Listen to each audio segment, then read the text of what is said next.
Salut zusammen, ich bin der Gutzerjäger und also herzlich willkommen hier zu meinem neuen Video. Im heutigen Video würde ich euch mal einen kleinen Bug oder Fail vom Call of Duty zeigen, was mir passiert ist.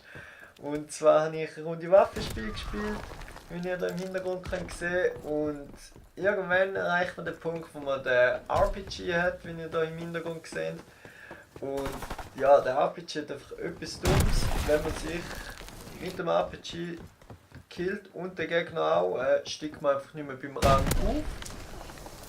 Das ist mir da beim Anfang einmal passiert, darum bin ich hängen geblieben. Aber wenn ihr jetzt da im weiteren Video noch schauen könnt, und ihr seht, ich mache da ein Kill nach dem anderen mit dem RPG.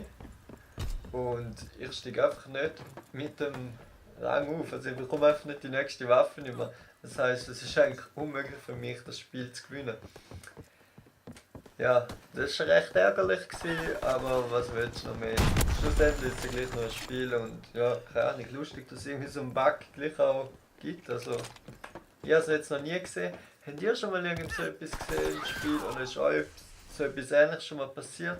Wenn ja, schreibt es euch ab in die Kommentare und macht's gut. Schönen zusammen. Ciao, ciao.